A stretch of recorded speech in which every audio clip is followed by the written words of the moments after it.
सवाल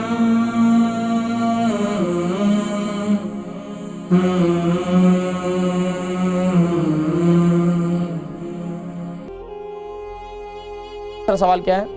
जी, दूसरा सवाल ये है कि वो ये भी कहती हैं कि उनको जी पेशाब की तकलीफ ऐसे है कि उनको ऐसे महसूस होते हैं जैसे वजू करते हैं या कहीं जाना होता है तो इंसान वजू करके जाते हैं कि वहाँ पे नमाज पढ़ लेंगे, लेकिन उसको ऐसे महसूस होता है कि जैसे उनके जी पेशाब के कतरे खारिज हुए।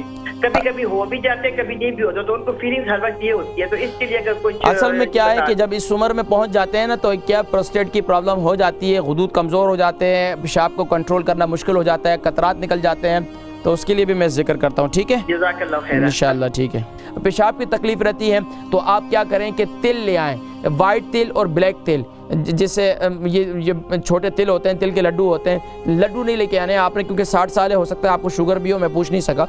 लेकिन आप क्या करें कि वो तिल जो है रात को नहीं हो सके तो सुबह के वक़्त में उसको दूध के साथ इस्तेमाल कर लें, और दूध के अंदर जो है हल्दी डाल दें। दूध के अंदर हल्दी डालकर तिल जो है वो 1 चम्मच खाने का दोनों को पीस लें, और पीसने के बाद जो है हम वज़न ले लें, यानी 100 ग्राम ले लें, और उसके बाद जो है उसके 1 चम्मच जो है उसको ग्राइंड किया हुआ उसको हल्दी वाले दूध के साथ खा लें, तो इंशाअल्लाह अज़ीज़ ये पेशाब की तकलीफ़ काफ़ी हद तक इंशाअल्लाह कंट्रोल हो जाएगी।